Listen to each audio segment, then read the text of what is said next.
Hey everybody, I've been asked to do a video on bug out bags. Now, to begin with, there's varieties of different bug out bags. And before we get started, I just want to let you know everybody's bug out bag is different. Your needs are not my needs are not your needs. I pack the way I see fit for the terrain, the environment, that I believe I'll encounter here. We have some pretty harsh winters here in northern Michigan and some pretty hot summers. So some of the things that you'll find in this bag, it's wintertime right now, some of the things that are in this bag are not necessarily the things that would be in this bag if disaster struck in early spring or summer. Uh, a bug out bag is really a living, breathing unit, and as things change, you need to adapt for that. Um, I also have a philosophy that I'd like to discuss, and that is that there's 24-hour bags, there's shit hit the fan bags, SHTF, and then there's inch bags. I'm never coming home. And so my philosophy is this, you guys. If at all possible, at all possible, um, I'm going to bug in. This is where the bulk of my preps are. This is the safest place for me. I'm familiar with the environment and the surrounding areas. And I can circulate out from here, and I believe I could pretty well protect this area. But again, you never know. The old saying is prepare for everything and worry about nothing. And so as we go through this bug out bag, like I said, um, this is my bug out bag, not your bug out bag. You need to think about how it is that you live now and how it is you plan on living in an austere environment. So always keep that in mind. And so right off the get-go, let's just get a few of the external components of bugging out of the way. The first thing I'd like to get at is weaponry. If I'm bugging out, I'm certainly going to be taking some element of protection with me. This isn't necessarily the unit I would be carrying, but it is one very similar. It's an AR-15. It has been unloaded and cleared. This is my AR-15. This is a night vision scope on here. It's made by ATN. A lot of gadgets on this. It's all based on infrared. Deadly unit. You own one of these, you definitely own the night. Very heavy the way it is. As you can see, I have it set up on a bipod. I have all of my weapons set up with bipods. Just in case I have to go prone, lay low to the dirt. I find it prudent to put bipods on here to steady myself in a low position, which is the most tactical position when under fire or attack.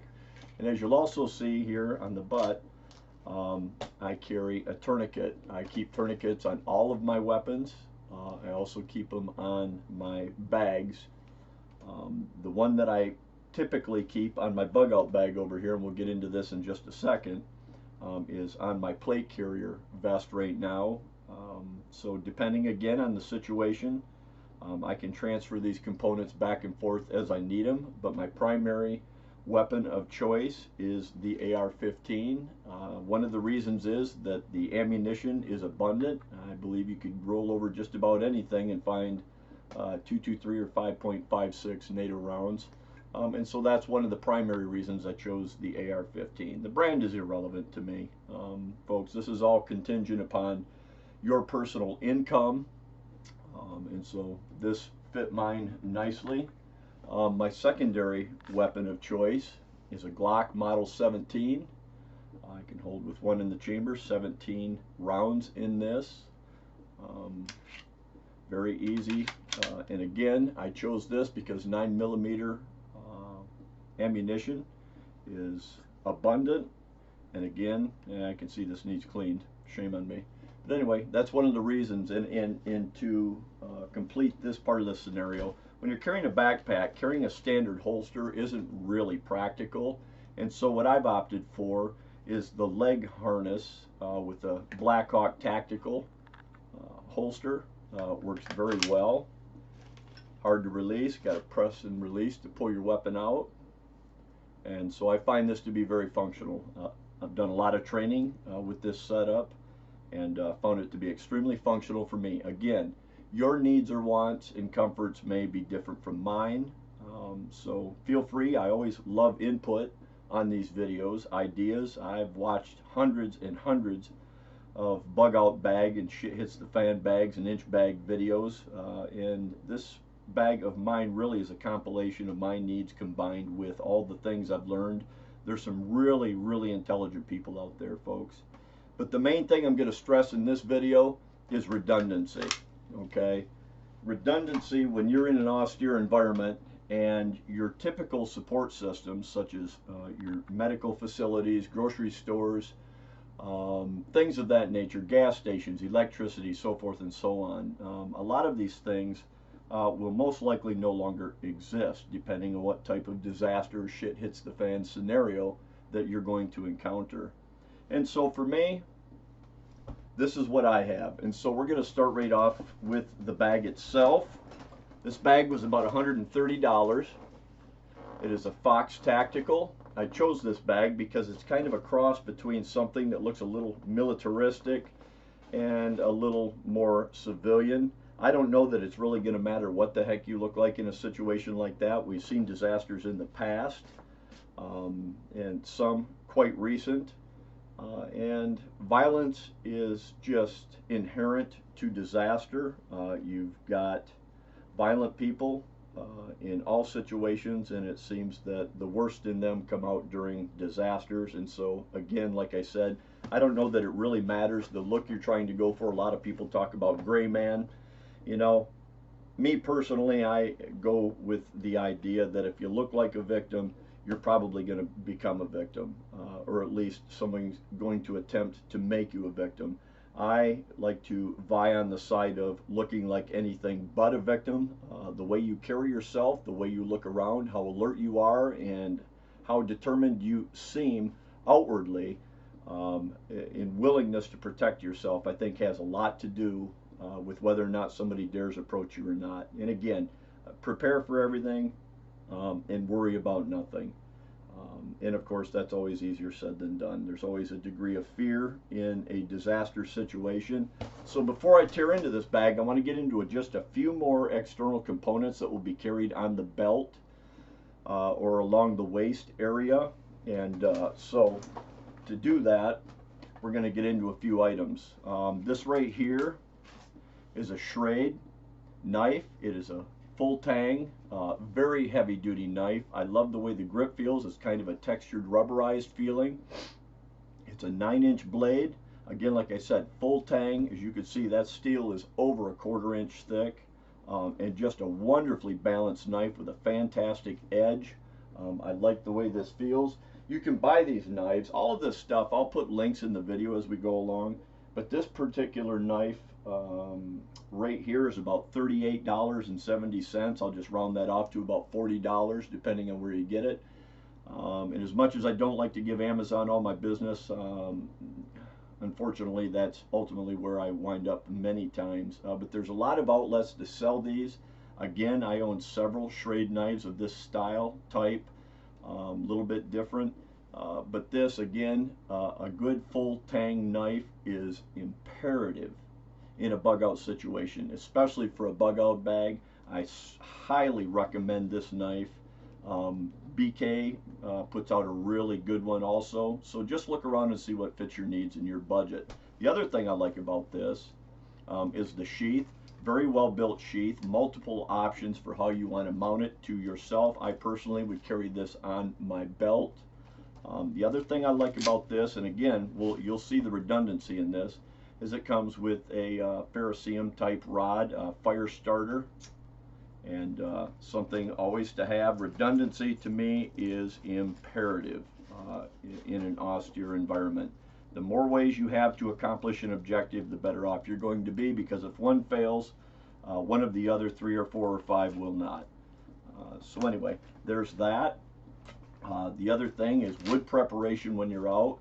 This is a SOG folding saw. They have multiple different types, styles, brands. The ones I'm showing you folks aren't necessarily the ones I'm recommending that you buy. I'm just showing you what I inevitably wound up going with. I bought several of all of these and ultimately wound up settling on the particular ones I'm going to show in this video. But this SOG folding knife processes wood quickly, quick release, locks into place, good positive lock, tighten her down. I've processed a lot of wood with this. As you can see, it's well worn. Very good, fast sawing knife.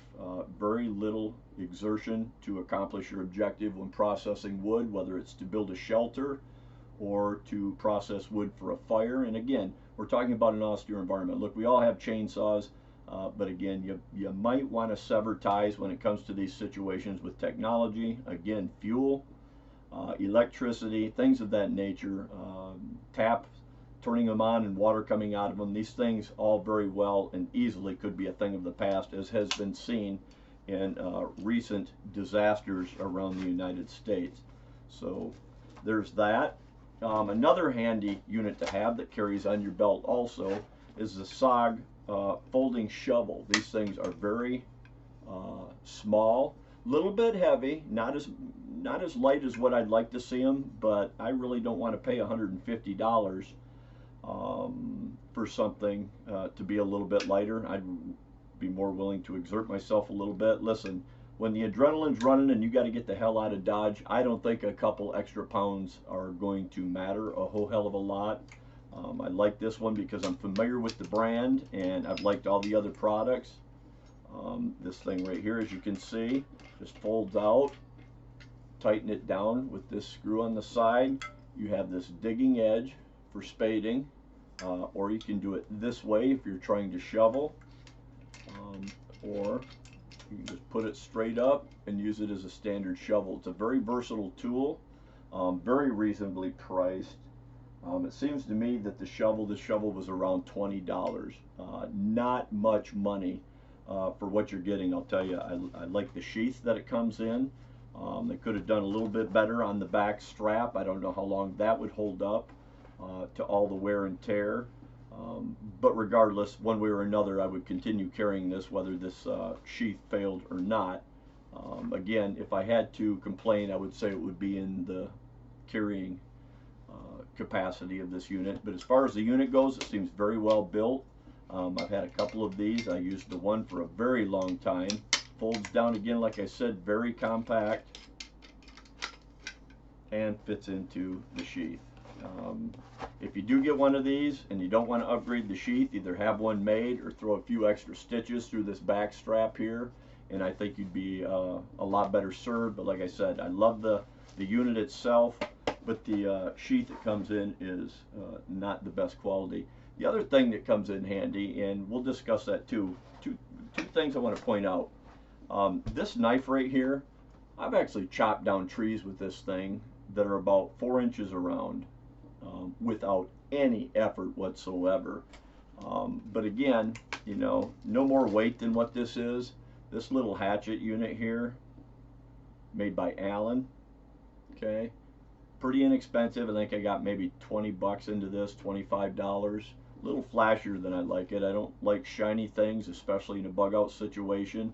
But this, I don't know if I would carry it on my belt, or it's so small and so light, I'd probably just tuck it into my backpack someplace. But regardless, the thing is, and these are just suggestions, folks. It's not that any of these are set in stone. I'm showing you again what I do. What you choose to do is entirely up to you. The other two things, and then we'll get into the bag, is a machete. There's a lot to be said, again, like I said, and it depends on the environment you live in. But machetes, this one again is made by Schrade. It's a 22-incher. It's got a 16.5-inch blade.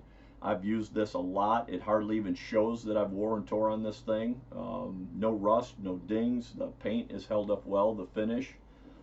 Stainless steel blade, and very well balanced, and just an incredible cutting edge on this. I modified it a little bit sharper than what it was when I bought it, but very pleased with this product. Again, like I said, Schrade, I've owned numerous different products from that company, and I have yet to be dissatisfied with any of them. So again, like I said, whatever fits your budget, I find them all to be fairly affordable. But this machete here was about $42. Now this one has an incredible sheath, very well built, very strong, very rigid, very sturdy. I added the leather to the end. I do that with all of my knives and hatchets. It's just a lot easier to wrap that around and stay in control of this. A lot less likely to drop it, slip out of your hands or whatever. It helps to eliminate some of the opportunity for injury. So again, not plugging for Schrade. Don't really care what you buy, but again, my experience with this company has been very good. Okay, last item for the external is a good compass right here. Now I can't say this is the best compass. You'll just have to experiment, and that's something else to think about, is learning how to navigate. Compasses are imperative, especially if you want to continue in one straight direction. There's a lot to learn when it comes to compasses, and that would be an entire video in and of itself, but I strongly recommend everybody get one. You never know when it's going to come in handy. You get lost, at least you can continue in one straight direction. So now, that being said, let's move on to the bag. Again, like I said, this is a Fox Tactical. It was a little bit over $100, about $135 or so, I believe. And it holds the weight. My bag weighs in, as is, at about 52 pounds. And I know that sounds like a lot. I weigh 160 pounds, and they always say you should carry about 1/3 of your weight. Again, I don't plan on strapping this on just because there's a windstorm or some miscellaneous trivial situation. If I put this on and I'm heading out, there's going to be a damn good reason for it. So the weight to me is irrelevant. I've hiked with this numerous times. As much as I don't enjoy it, I find no problem carrying 52 pounds. It carries very well. But again, you pick the bag that best suits you, and you experiment with the weight. If you fill a bag, you need to be sure that you can walk at least some distance with it. People talk about when they put these bags on that, you know, you got to be able to walk 10, 20, 30 miles. Listen, when I get out of here, I don't plan on walking 10, 20, 30 miles. I'll take my vehicle as far as I can get it, if I can get it at all. If not, I can get to where I'm bugging out to, I assure you, on foot with this. Even if I have to do it in 1 mile intervals or 5 mile intervals is irrelevant. I guarantee you this bag and my weaponry, along with whatever else I need, will make it to point B. So anyway, let's go to the bag. Let's go to the front compartment first. Lots of different things. Again, this is my bag, not yours. Hydration. Again, I'm not plugging for any particular company or brand. These Myo energy drinks, these are caffeine additives for water. Flavor is going to be essential. Just drinking water all the time. I have several flavors. Electrolytes, this one's for electrolytes. This one has caffeine, and I think I got one more in here. Yeah, and this one's a caffeine and vitamins one also. But anyway, these are just real simple things to add some flavor to what could be a very stressful and flavorless world you're walking into. Nature doesn't come with a lot of flavors, and so that's what I do. The other thing I keep in this outside one is a spork. Well, so much for that. Thank God I got 20 of them. But anyway, these things are handy to have. So keep those handy. Anything that you can do for flavor, keep your energy up, whatever. Okay, this compartment right here, it's full of lots of goodies. There's a lot to be said for rope. I keep lots of rope on hand. Fire starter. Again, like I said, you will see that redundancy is essential. For me, I have some ink pens. This is a Fox Outfitters micro dry towel. I've used this numerous times, very good. Life straw. I think this life straw here, you know, there's two different types of life straws. I'll show you them both. Here's one. And here's the other. Okay. This one right here, this life straw on the tether, costs about $12. Okay, this one will process about 4,000 liters or 1,000 gallons of water. Okay, it takes everything out down to 2.0 microns or 0.2 microns, pardon me. And like I said, it processes an enormous 1,000 gallons. My God, I don't know if I've ever drank 1,000 gallons of water. But anyway, that being said, and then this one here is another Life Straw. And this one here is about $42. Okay, the difference between these two is obvious. This one processes a lot more water than this one does, but this one has filters that you can change, carbon filters that you can pull out and change the filters in this. I bought one because I wanted to see how it worked. Works real good. I can't tell the difference between the two in using them, but this one by far is cheaper. Like I said, 12 bucks, $11.99, and it does, my gosh, you know, 1,000 gallons. If you had 3 of these, they weigh virtually nothing. If you had 3 of these, you'd be set. But again, like I said, you'll see that I am very redundant in wanting to be able to accomplish my objectives. So that being said, the other thing I keep in here is Polar Pure. It's a water disinfectant, okay, and it depends on the temperature of the water. It's got a gauge on the side. And right there, as you can see, Polar Pure. It kind of leaves, it's not the best tasting stuff in your water, but you're not going to get sick from it. Okay, its active ingredient in here is crystalline iodine. Okay, which is good for you. But it does disinfect, so I keep that. I keep the directions for that as well inside my backpack, just in case. So we've got that. Ink pens and a pad of paper in a watertight container. You never know when you got to jot something down or make notes. Absolutely keep maps of your local area in your backpack. It's imperative. Okay, you have to know where you're going. You need to be able to figure out landmarks. If the electronics are still working, GPS, whatever, things like this are extremely handy. So, reaching further down, I know it may sound funny, but quick energy. I have real cinnamon, hasn't been radiated, and honey. Again, 2 things. The honey's for energy. This stuff, cinnamon, adds flavor if you're making a cup of coffee or tea or whatever it is you're doing. But I like to keep stuff like this hidden throughout my bag. It adds just about virtually no weight.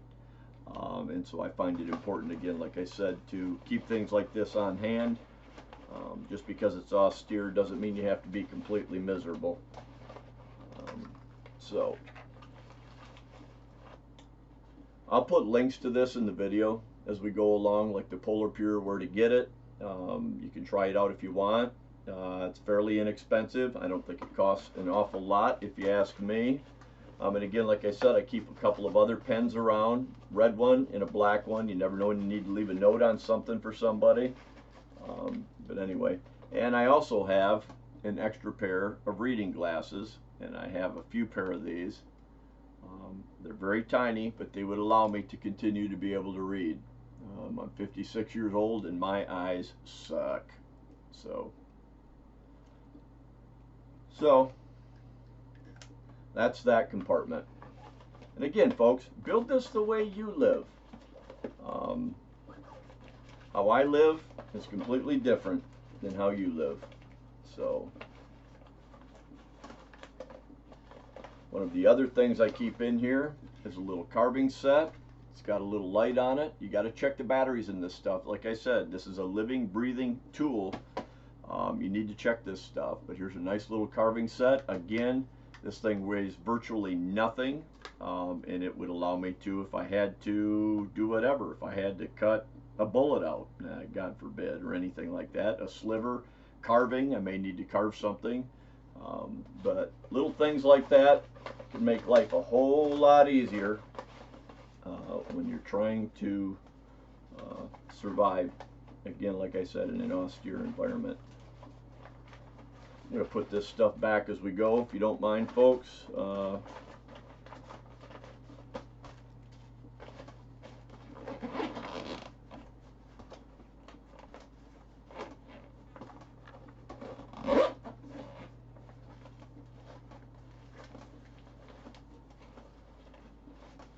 things are a pain if you take it all out and then put it all back. I go through mine about once a month, whether I need to or not. Let's go to a couple of these other external units right here. This is an add-on.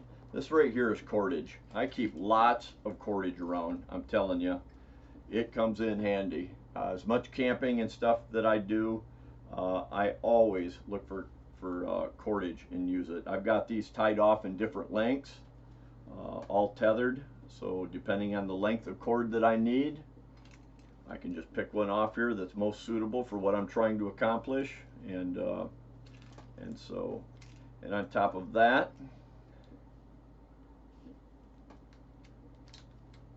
keep lots of little clips and things like that around. You never know what you're going to need or what you're going to run into, folks. So redundancy, again, like I said, is imperative. In this outer compartment, which is an add-on to this bag,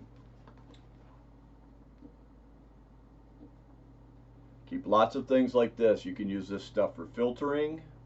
You can use it for around your face if there's smoke, whatever. So I keep lots of bandanas around. Again, these things weigh virtually nothing, so to have this stuff around is very handy. And if you can fit it in to eat up some voids in your unit, so be it. Here's another unit. Again, like I said, you'll see that I believe in redundancy. It's a Sawyer mini filter. This thing does enormous amounts. I think this thing does like 2,000 gallons of water or something like that. It comes with a little rubber straw. You can actually screw it right onto a water bottle. So if I was to take a water bottle like so, fill it up with dirty water, I can take this, screw it right on top, and I'm drinking clean water through this Sawyer Mini. That's one of the things I really like about it. Very versatile. Or you can just put the rubber straw on the end of it and drink right out of a mud puddle if you want to. I have yet to drink out of a mud puddle, but I have drank out of quite a few creeks that I typically and otherwise would not have drank out of. And have yet to get sick. So it works. Again, redundancy. You'll see that I'm a real lover of small little units. These are Altoid tins. I keep a lot of these around. Each one has its own function. This particular one has sewing needles, safety pins, and every different color thread in it, as you can see. It weighs, again, virtually nothing.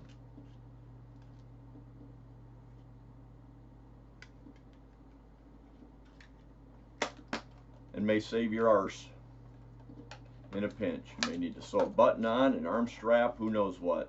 But anyway, that's one thing in this small outer pouch. This here is a watertight unit. It has the headgear for my walkie-talkie. So it's got the speaker and microphone system, a plug for my telephone charger, and we'll show you that here in a little bit while I keep some of this electronic stuff on me. Again, I look for weight all the time because, trust me, even the smallest amount of weight adds up. Fishing line, you never ever be without fishing line. I always use spider line. This stuff is, you have to cut it with a knife. You can't even cut this stuff with fingernail clippers. Really strong. You might need it for suturing. You might need it for fishing to get food or whatever. So fishing line, another tin right here. Like I said, I like my tins.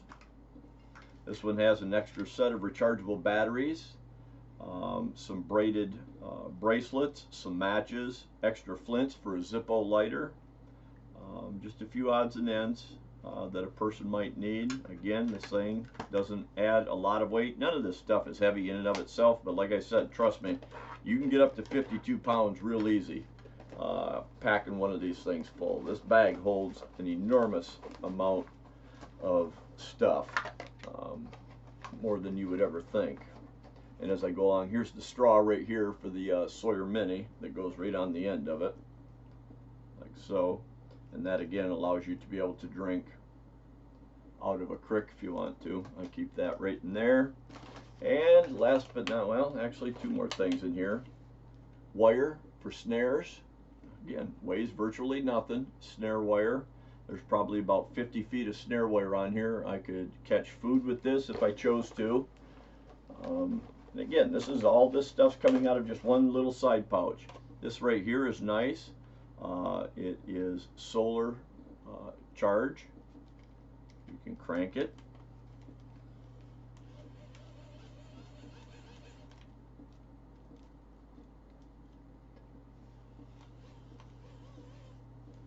Solar, and you can also put batteries in it if you choose. I personally don't want no batteries in it. It's also got an AM/FM radio on it, weather band, so very handy to have. And again, these things don't weigh a lot in and of themselves, but very nice to have. Okay, start packing this stuff back up. You know, folks, when you put this stuff together, again, like I said, prepare for everything. Don't take anything for granted. Anything can happen out there, folks. You need to be able to survive. That's the whole objective behind putting one of these bags together, is the survivability of the unknown. Let's see if I can get that all tucked back in the way it goes, and I'm sure I can. I've packed and unpacked these bags I don't know how many times. Like I said, you got to keep looking in on these things. You can't just take it for granted, put that stuff in there. You got to check batteries, although I don't recommend even leaving batteries in some stuff. So that takes care of that side pouch. Let's go to the top. Pair of gloves. You'll see I have a couple pair of gloves. Gloves are imperative. You don't want to cut yourself out there. A small cut, getting infected, could be a death sentence in an austere environment, especially when things are out of control. There's going to be a lot more bacteria in the environment, germs, viruses. Gloves are important. Safety is important. The other thing I carry, again, is a headlamp. These are rechargeable batteries, and as you'll see, I have a very easy, efficient way of recharging these batteries. Very bright light. Carry that right up top on the handle because that goes on my head. If I'm heading out, it's going up on top of the hat. Another thing on the external segment of this, binoculars.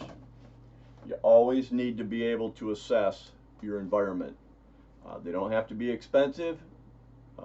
These aren't. These are Tascos 8x22s. So these things do the job. More than sufficient to be able to scope out your surrounding area, whether you're hunting or whether you're trying to evade people, whatever it is, or whether you're trying to look for people to seek refuge. So anyway, pair of binoculars, strongly recommend that you invest in those. And again, this is all on the external part of this bag. Now let's switch to the other side. Another add-on feature, I keep a knife. It was handmade by my cousin. Sentimental value, plus it's really handy to have a nice little knife around. You can't have too many knives. Well, you can, but again, this one's small, doesn't weigh a whole lot, good for skinning game, whatever, or just carving. Flashlight, like I said, I believe in redundancy, just your standard mag light strapped to the outside so it's easily available. And inside this pouch, pretty basic, keep 4 30-round magazines, a 5.56 or 223, whichever you prefer. These are 5.56 NATO loads. I've got 4 mags, 30 each. Okay, that's 180 rounds of ammo plus the magazine that goes into the weapon. So it's a good start, and if you're smart and you really believe the shit could possibly hit the fan, you should be burying caches out and around en route to or at your bug out location. And again, God forbid we ever need any of this information or these tools. Maybe we'll get lucky and this thing will just sit and rot and I'll never ever have to use it. That would be a wonderful world if that were the case. But anyway, that's what this is. This pouch is dedicated strictly. I have a few little gun cleaning components inside here because gun maintenance is imperative. And then again, I carry 4 30-round magazines for my AR-15 inside of here. And those do add weight, but to me, it's worth every ounce. So I'm happy to carry it. That takes care of that. Now let's get to the guts of this bug out bag. I hope you guys can see this okay. I apologize if you can't. I'm doing my best. This pouch right here, as you can see, folds down. This pouch right here is zipped. Hygiene is essential. And again, how long will this stuff last? I don't know. God forbid we don't have the option or opportunity to replenish, but I keep everything in there from toothbrushes, deodorant, little bars of soap, fingernail clippers. So again, hygiene is really, really important, you guys. I think a lot of people overlook the importance of that. Nothing like, even if it's once a week, is all you can. Keep a thing of Clorox wet wipes in there, antibacterial cleaning wipes. Very, very important. So let's get to this. Again, flashlight. And this thing, you know, this one here, I probably won't be able to recharge. This is going to get me to where I need to be, and I'll just have to make means. We're going to have to learn to sever ties with technology at some point, especially if the disaster or tragedy is of such a magnitude that perhaps the grid is never coming back up, or maybe it's going to be 3 months or 6 months or a year. Who knows? It depends on what the disaster is, and believe me, the world is teetering precariously on the verge of any one of a dozen different disasters that could put us into that position. So again, redundancy. The batteries in this flashlight, I've turned it on and let it go, will run non-stop for about 16 hours. So they're very good batteries. This here, and as I said, and you'll hear me say it over and over and over again, folks, redundancy, redundancy, redundancy. This is a container I bought, pre-packaged, has a ferrocerium rod, fire strike, okay, a tactical pen, not that I'd think I'd ever need it, but you can use the end of this for smashing out a window if you have to, and it's an ink pen. Just glad to have an ink pen. My P38 can opener. I've got some of these shoved in just about every orifice of this bag. A whistle for signaling if you need to. I don't know that in that predicament I will be signaling anybody, leastways not in a noisy kind of way. Another compass. This is a good compass. Again, like I said, redundancy, folks. God forbid you got one. One is none and two is one. So another compass. Another flashlight, imagine that. So, another folding knife with a clip on it. And again, I bought this. I think this container, it's got a sharpening stone I keep in here. And then a multi-tool, which is nothing special. It's just a multi-tool, is what it is. So that's that. And again, ounces make pounds. A lot of people probably laugh at me for the redundancy and the ridiculousness of everything I have, but like I said, if I strap this bag on, folks, it's because shit got real, and I don't plan on coming back. Couple of 30-gallon garbage bags, some Ziploc bags. Don't know exactly what I'd use those for, but never hurts to have a little bit around. Who knows? I might need it for a rain parka, whatever. Mosquito netting right there, put over your head. Mosquito netting, very important, especially if it's the summertime. And this here is, to me, extremely important. This is a boo-boo box. Let me move that out of the way. I try and keep a little bit of everything in here. Okay? Vitamins, painkillers, of all different sizes, shapes, and colors. Rubber gloves for cleaning up wounds. Bag balm. Burt's Bees hand salve. You know.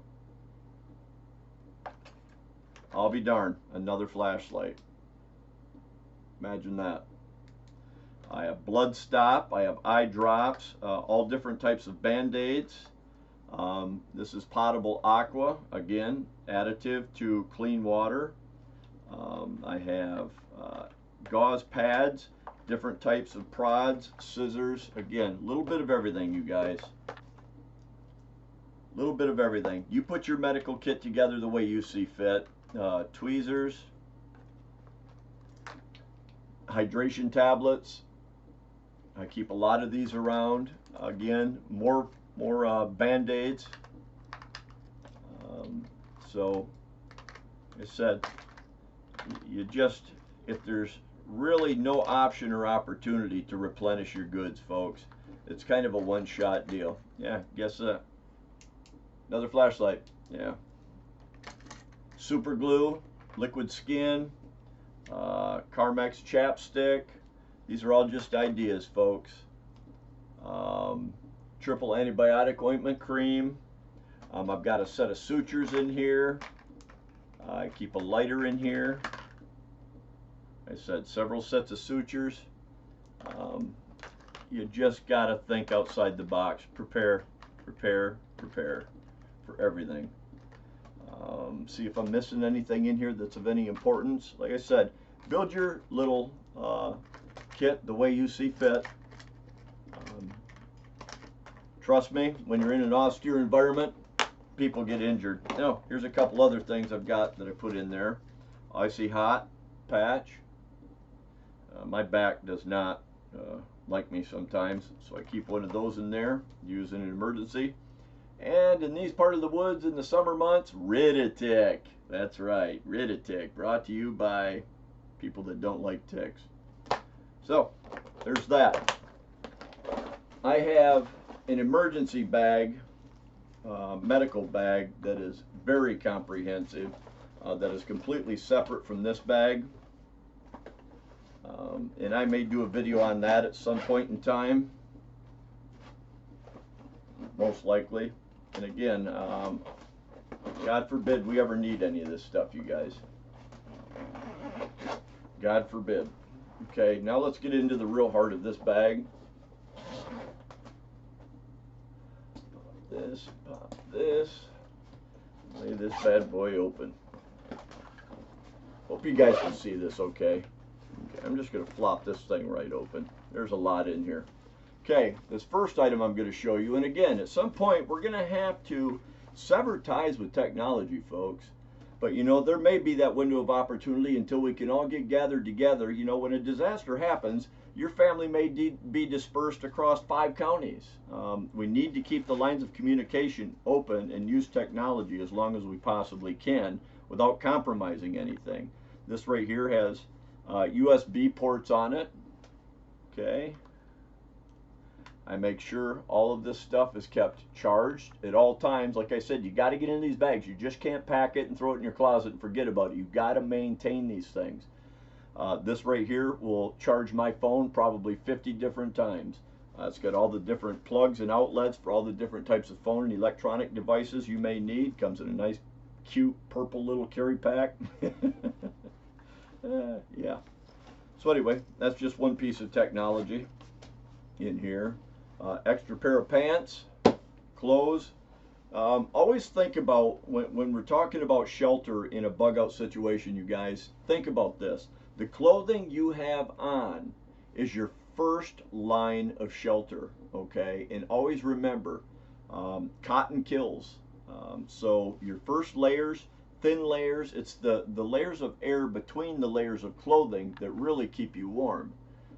So think in multiple thin layers, and that is, again, like I said, your first line of shelter in a bug out situation or in any type of survival situation.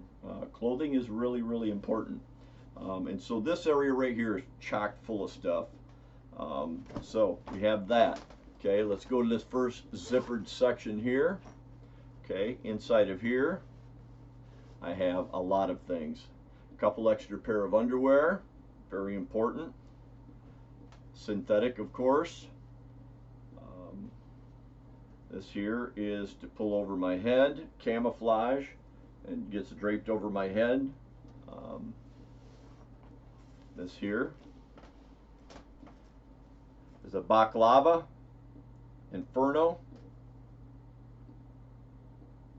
and it's made by Ergodyne. Camouflage. I put this thing on, I overheat in it. Holy crap-a-moly, talk about BTUs. Synthetic socks. Try and stay away from the cotton. Again, like I said, folks, if you can do synthetics, that is the best thing to do to wick that water away. Even if you put wool socks on over top of it. You know, you can wear wool socks for 2 weeks straight and pull them off, and they're not going to stink. Wool inherently is antibacterial. And so as much of this synthetic stuff, even though people love the feel of cotton, once it's wet, it stays wet. And that's the problem, trying to dry it out. Cotton kills, that's the saying in survival situations. So if you possibly can, always work your way away from cotton. We'll tuck this stuff back up in here, like so. Because these bags never seem to want to go together the same way twice. I always think I've got the best situation figured out and how to pack my bag, and then I go to put it back the way I had it, and it don't want to go. Again, mossy oaks, not plugging for any. Good synthetic socks to wick that moisture away from my skin. If you get wet, you know, one of the most important things to stay warm at night too, people, in a survival or bug out situation, is to change your socks every night. Put your other ones out to dry. If you have the ability to clean them and let them dry. But keeping your feet dry at night when you go to bed. When you crawl in that sleeping bag or whatever it is that you're using for shelter, change your socks. You will sleep so much better. A good head covering for at night if it's winter, and a dry pair of socks does an enormous amount for morale and for the amount of heat that you retain. Okay, so very important, folks. And if you ever have to, I don't know how much camping a lot of you guys do, or any survival training, but the things I'm telling you come from the School of Hard Knocks. This in here is food. I won't pull them all out, but these are small packets that can be mixed in with anything. This one, everybody's favorite, Spam, which stands for spare ham, I would imagine. I don't know. Single classics. These things are inexpensive, and they have a shelf life of, my gosh, a long time. This one here I bought probably a year and a half, 2 years ago, and its expiration date is still December 6th of 2019. Yeah, Spam. Okay, same thing with this one.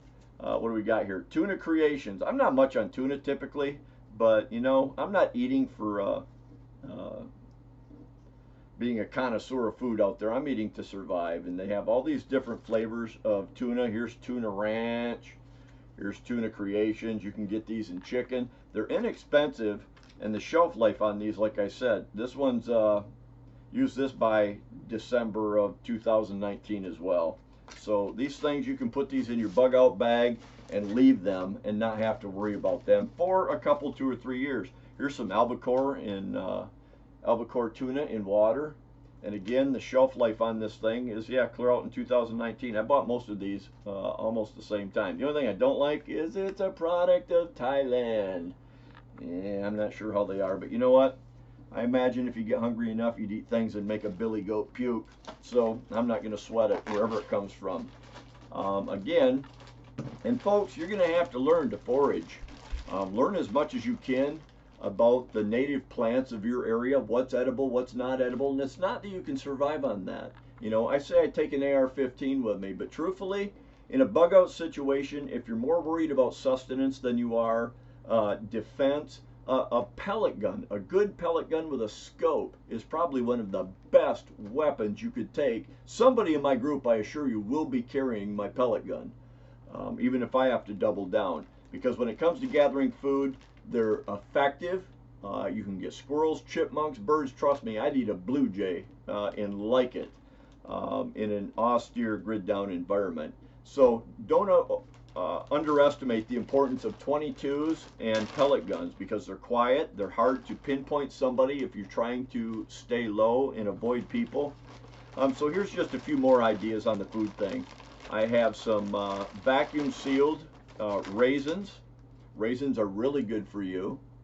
I vacuum seal all of this stuff. I bought a vacuum sealer. It's one of the best things I've ever bought. Oatmeal, again, just add water.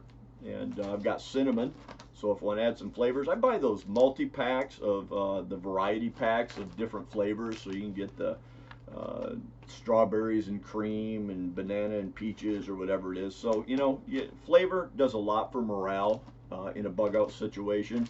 So that's something I do. And, you know, no bug out bag is complete without Folgers coffee singles. They're like tea bags.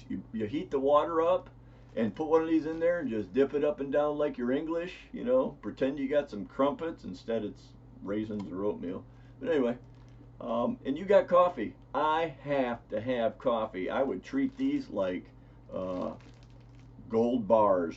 I actually ought to throw some of this other stuff out and triple up on these, to tell you the truth. I am a grump without my coffee. But again, you're just going to have to get used to that type of stuff. And then, of course, instant hot cocoa mix. Hot drinks will do a lot, especially in the wintertime. Like I said, think about the climate it is that you're going to wind up in. You have to change these things in and out with the seasons, folks. I just keep my summer stuff is in a tote, and when summer gets here, I just swap everything out of this thing for summer and throw it right on in and put my winter stuff on the shelf, and you know. So this takes some doing, and it takes some getting used to, you guys. You know, there's nothing easy about planning for the end of the world or shit hits the fan, or whatever you want to call it. Like I said, I call my bag I'm never coming home, because if I strap this on, I'm pretty comfortable at home. And if I strap this thing on, it's because shit got real and I gotta go. So anyway, more food just to hold me over till I get into a position where I have an established shelter. Again, like I said, here are some good leather defensive gloves. Good for warmth, good for keeping you from cutting yourself when you're working the knives. I do a lot of camping, sometimes solo, sometimes I take my boys out with me when they feel they can tolerate me for more than 24 hours.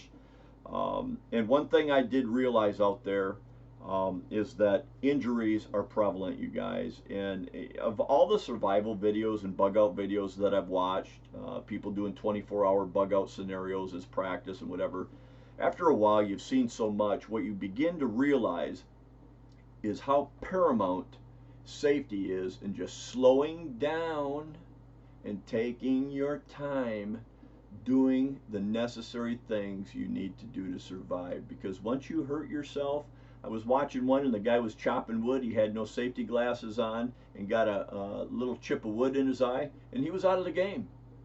Something like that in an austere environment, let me tell you, could escalate into a catastrophic situation. So please, folks, anytime, whether you're just out camping, out training, whatever it is, safety, safety, safety, safety. Know where that knife blade is, know where that weapon is pointing, know where that hatchet, axe, or machete is swinging. Safety. I just can't stress it enough. So another pair of gloves, again, redundancy, folks. These are neat little things. I take a nice pair of wool socks and I put a fresh pair of underwear inside of these and a t-shirt, and I roll it all up tight, and then I wrap one sock over it this way and I wrap the other sock over it that way. So I got a cute, nice little bundle of freshness for the evening when I'm done hiking, bugging out, chopping wood, digging holes, whatever the hell it is I'm doing to try and survive. I at least can get myself into some fresh socks, fresh underwear, and a fresh t-shirt inside here, which again, like I said, is not cotton, because why? Cotton kills. That's right. Remember that, folks. Okay. Hammock. I'm not much on sleeping in hammocks, but until you get a shelter built, if it's wet, raining, whatever, and you'll see what I have to embellish this. This one comes with a mosquito net. It's camo. Got the straps and everything embedded right with it. So very lightweight, if you ask me, for what can be a shelter. I keep this in here. I find this to be more important than additional clothing. Again, like I said, ounces make pounds, but that's just the way it is. And then I keep a small little blanket in here for various reasons. So let's get into some of this. Remember what I was telling you about safety. Walking through the woods at night, even during the day. I have 3 different types of sunglasses or goggles that I keep around. These ones strap on. These are yellow. They seem to work best for both day and night, which is why I like them. And they just strap right on. They're not very much. I think these things cost me, I don't know, 18 bucks or something, 20 bucks. And they will protect your eyes. You strap these things on. When you're walking through the woods, a stick in the eye again could be a game ender. If you're by yourself or in a group, anytime you injure yourself, you begin to exhaust resources, whether it's band-aids, antibacterial ointments, cleaning solutions for your cuts, suture kits. Everything at that point becomes exhaustible. And so again, like I said, safety, safety, safety. Having a pair of goggles in your bug out bag or I'm never coming home bag is paramount. And I try and wrap them in plastic and keep them in this Crown Royal. I don't drink, so I buy the stuff so I can get the bags. And then I put the stuff on my shelf. Maybe I'll use it for a barter item or whatever. Or medicinal. So that's in here. Getting into the cooking stuff. Remember what I said about redundancy. This is a titanium pot set. Okay, very nice set. It's made by Toaks, T-O-A-K-S. It's titanium. It's very lightweight. I've used this thing a lot, as you can see. And inside it, now it's got the carry handle so you can suspend it over the fire, which I do. I've done it that way. It also has handles on the side, so once it is hotter than the hubs of hell, you can hold it without burning the crap out of yourself. But what I do to consolidate space is inside of it. Yeah, another Crown Royal bag. Imagine that. I like these things. They're handy. Little camouflage cloth for wiping things out. And so let's open this up and I'll show you what's in here. I don't know how many of you people are familiar with char cloth. I did a short video on making char cloth. But this is a small little pellet tin that pellets come in for pellet guns. Poke a little hole in the top. Cut some pieces of cotton that will fit inside here and set this can in the fire, and you'll see smoke come rising up out of this hole. And when you're done, let it cool off, and when you open it up, when you're all done, what you have inside is what's called char cloth. One spark on this and you have embers that will start a fire in any weather. Okay, like I said, but you're going to see the ridiculousness in my redundancy when I say redundancy. I mean it. You look up that word, I'm there. So char cloth, if you don't know how to make it, look it up. Very important. Char cloth, that's in my tin. This here is dryer lint. And it lights. If you got a little bit of that char cloth in a small little bird's nest of this and you get a spark in it, you have a fire, like I said. And I'll do some videos on fire. I did a bow drill this summer just to see if I could. Yeah, imagine that. More dryer lint. Okay, and steel wool. Now you ask, why would you have steel wool? Well, let me show you why I have steel wool. Because if you have a 9-volt battery and some steel wool, you have flames. Just a quick touch. See that? Do it again. See how fast that starts? Look at that. Can you see that?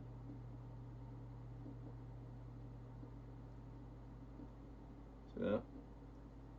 And that starts a fire very well. So, 9-volt battery.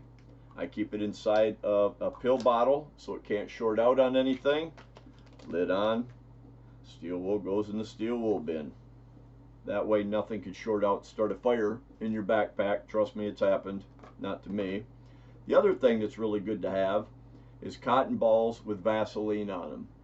Okay? These things light with those ferrocerium rods fast. Very good thing to have. So this entire container is made for starting fires. So if I'm going to cook, everything's readily available. It's right inside of here.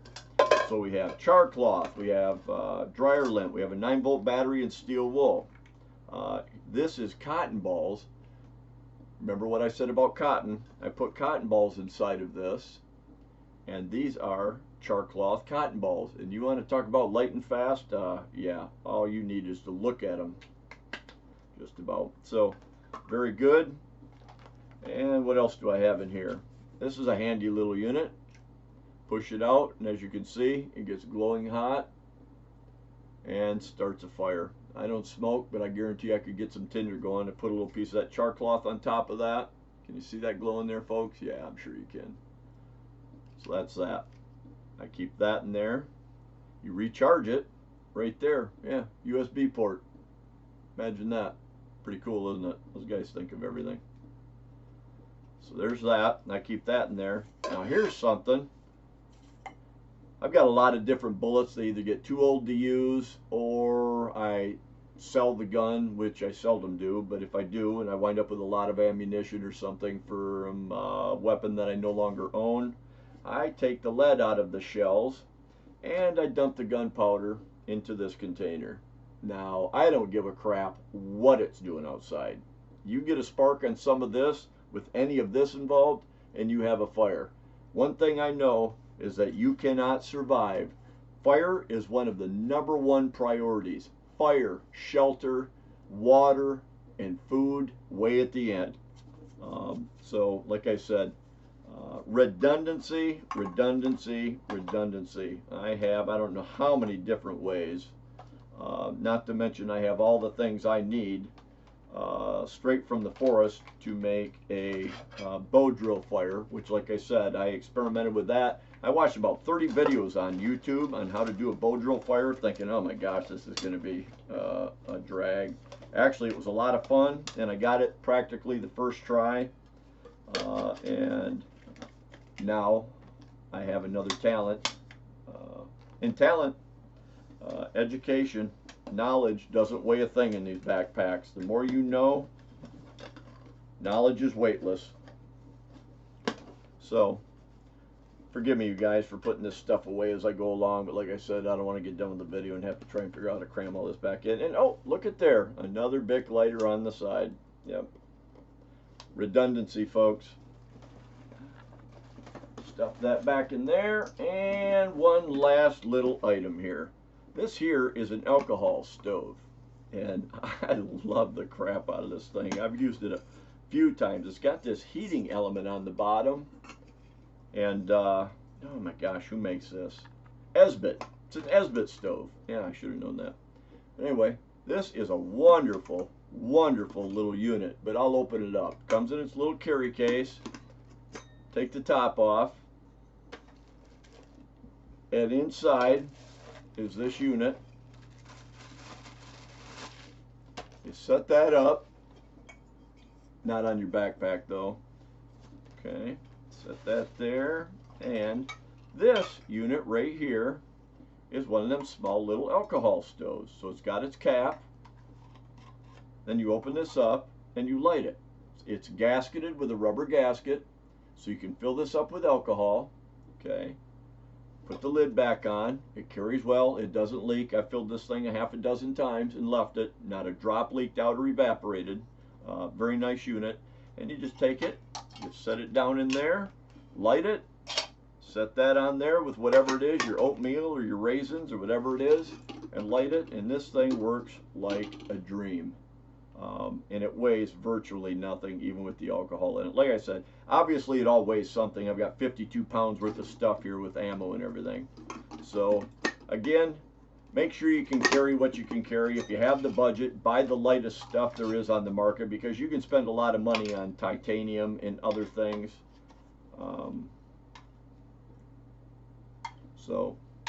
But just another really nice unit to have. Strongly recommend this one. I like putting everything back in its packages where it goes, and obsessive compulsive about it almost. So there's that, goes in there. Put this inside another bandana so it doesn't rattle around and make noise. If you're hoofing your ass on out, you don't want shit rattling, making noise, going, hey, he's over there. So I'm a real stickler about things rattling around and being noisy.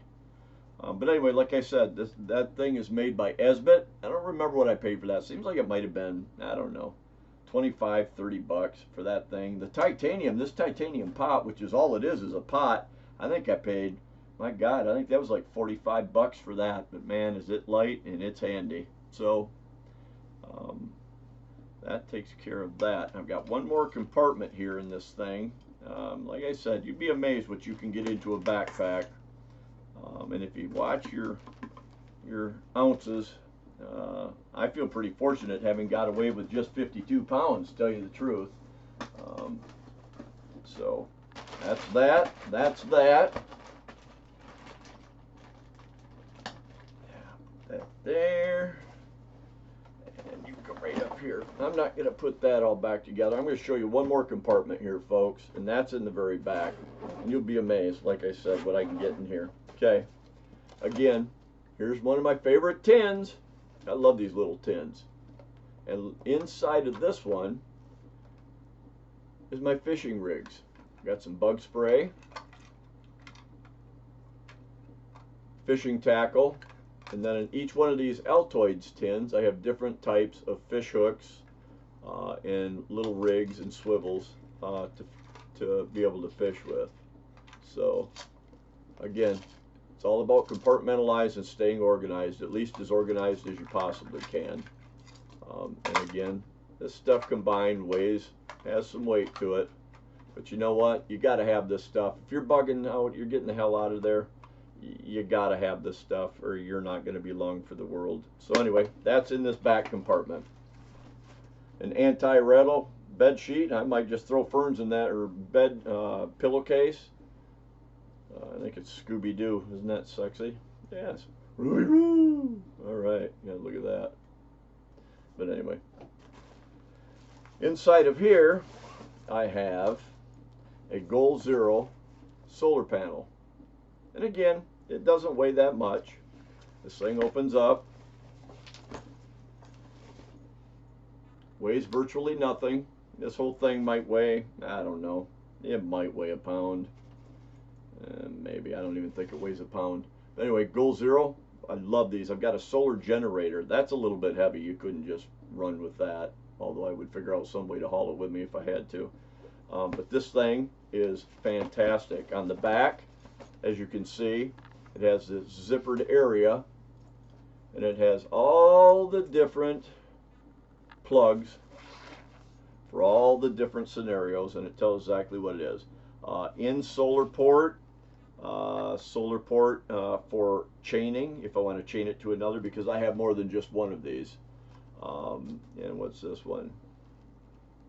Port for power and USB output. So there's a little bit of something on here for everything.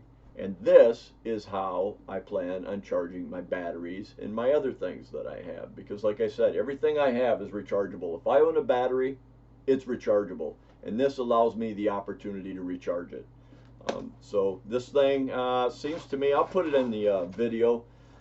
Seems to me I paid for this, I think it was like 160 bucks maybe. I could be way off. I'll put it in the video like I said. But Goal Zero, I did a lot of research on this solar energy stuff. These guys are #1 in the industry when it comes to things of this nature. They have smaller things, they have much, much larger things. They've got units that will power your house. I think I settled on the Yeti 400 solar generator with a couple of these, and it seems to do just fine. But it's really important what direction you have this facing. Okay, now I think this is one of the last items I have in here. But what I have here is a 10 by 12 camo tarp. Okay, this thing's probably one of the heaviest things I have in the whole doggone backpack, but it's a heavy mill, great tarp. And so what I do is I create a tent scenario over top of my hammock. Remember the hammock I had in the other part of my backpack? This right here would hang over on a rope, on a string, on a piece of cordage, tree to tree, over top, brought down in a teepee situation, over top of my hammock to keep the rain and or snow off of me. And so I could survive in that, no doubt about it. I have a sleeping bag that I carry also, but I'm not going to get into that. Sleeping bags are sleeping bags. You want to get one that's most suitable for varied amount of climates. get one. I think mine's set for, I think mine's 20 below. I don't know that I would be comfortable at 20 below in it, but I would survive in it. So, and it's pretty lightweight, and that just straps to the top of my backpack. So anyway, like I said, finished out, I've weighed myself, finished out, not counting my weapon, is 52 pounds on the backpack. That's with the ammo that I carry in here, the Goal Zero solar panel, tarp, all of this stuff. So, folks, again, keep in mind, when you build these things, build them with yourself in mind. How are you going to travel? How are you going to live? That's the important part. Redundancy, redundancy, redundancy. Make sure you have everything you need to do whatever it is you need to do. If you can find one tool that replaces 3, get that tool. I don't care what it costs, okay? If you can find one tool to replace 4 things, get it. But the fact is, you need all of these things. You've got to have it. If you truly have to bug out, look at the people in California. They're in paradise. You know what? If something bad happens, I'm not going to a government-run facility to provide me with my wants and needs. I'm going to take care of my own ass, and I'm going to take care of the asses of those people I love. And it's just prudent that we do things like this bug-out bag. Now, folks, there's a lot bigger bags you can get. There's probably more comfortable bags you can get. But like I said, I don't plan on hiking 50 miles with this doggone thing. I plan on driving as far as I can possibly get, out of harm's way, as far as I can get. And if it comes to the end of the road, then I'll get out and I'll hike. But I have multiple options. I am blessed with living in an area that has enormous amounts of wooded area, rivers, creeks, water options, forestry. And so for me, bugging out's really not some big scary thing. I know the area well, and you should too. Being familiar with your surrounding area. In all seasons, the forest looks a lot different in the wintertime than it does in the summertime, and things like that. And you know, you think you know an area because you drive roads past it. Trust me, it looks a lot different from the forest looking back at the road than it does from the road looking back at the forest.